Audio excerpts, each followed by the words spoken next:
Хай! Сендермен бірге мен Бақытжанова Әйгерім. Бәрің білетіндей жақында мектеп басталады. Алғашқы қоңырау қыркүйек, жаз мезгілі аяқталады. Әрине, мектепке әрбір қыз әдемі болып барғысы келеді. Бүгінгі видеода мен мектепке арналған макияжды қалай жасау керек екенін көрсетемін. Бұл back to school айдары. Ендеше көп сөзбай кеттік. Әрқашан кез келген макияжды базадан бастаймыз. Менде база ретінде сыворотка, оны бетке жақсылап жағып болғаннан кейін beauty blender мен тональный кремді жағамыз. Тональный кремді жақсылап жағып болып, одан соң консилерге өтеміз. Консилерді мен көздің астына, мұрынға, проблемный зоналарға және иекке жағамын. Оны жақсылап растушевывать етеміз. Одан beauty blender мен етемін мен, одан соң контурингке өтеміз. Контурингті осындай арнайы кисточкамен бетіме, жағыма, маңдайыма кішірейту мақсатында жағып шығамын. Ең бастысы өзінің мерасын білу керек, яғни шектен шығарып жібермеу керек. Одан соң кисточканың басында қалған контурингпен мен көзімнің үсті қабағыма жағып жіберемін. Ол кішкене тереңдік эффектісін беріп тұрады. Одан кейін осындай кисточкамен мұрнымды контурировать етемін. Видео түсіріп жатырмын. Видеода көрсетілгенде қасы мен мұрнының байланысқан жерінен бастап төменге қарай 2 сызықпен жүргіземін. Келесі бізде румяна. Румянаға мен осындай нюдовый помаданы қолданамын. Одан кейін оны кисточканың басына жағамын.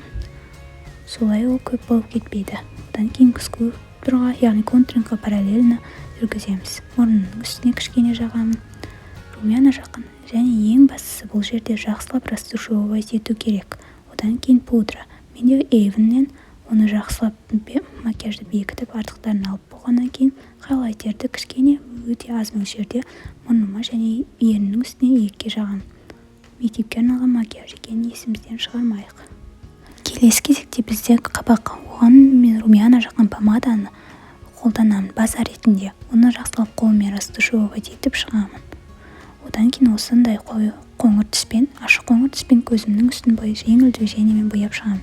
Одан кейін оны саусағыммен растушевывать етемін. База мен арасында градиент болу үшін. Содан соң кірпігімді қайырамын. Одан кейін ашық қоңыр түспен көзімнің астын кішкене объем беру үшін осылай жай движениемен сызып шығамын, бояп шығамын яғни.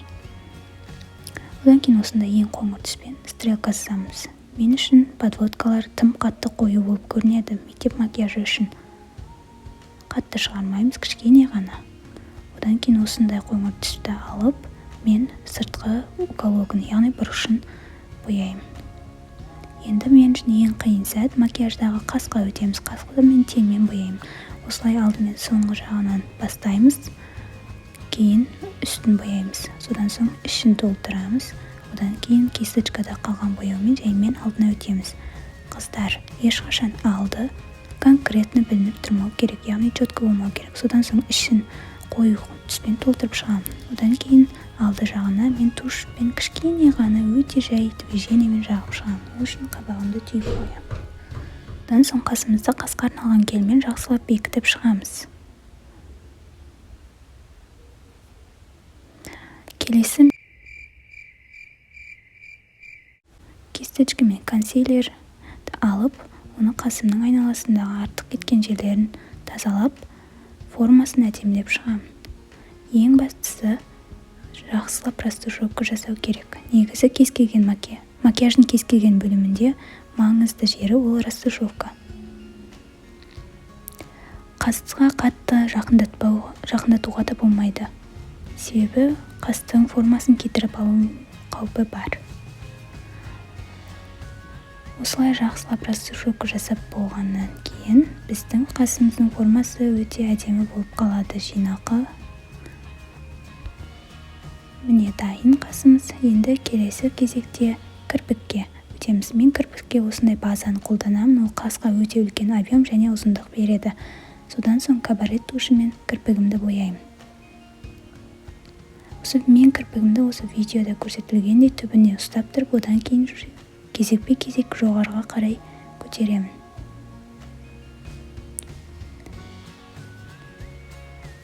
Одан соң астын ырымын жасап бояп қоя саламын. Келесі кезек ерінде. Енді помаданы өз назначениесі бойынша қолданамыз. Еріннің ішкі жағына кішкенеден жағамыз. Барлық жерін боямаймыз. Одан соң оны қолмен растушевывать етіп шығамыз. Кейін тинтті алып, өте кішкене көлемде еріннің ішкі жағына бір сызық етіп жүргізіп шығамыз. Одан кейін горизонталь бағытта да кішкене сызып өтеміз. Содан соң осы жағылған тинттің барлығын қолымызбен растушевывать етеміз. Бұл ерінге объем сыйлайды және өте әдемі вид береді, тура корейский ерін сияқты.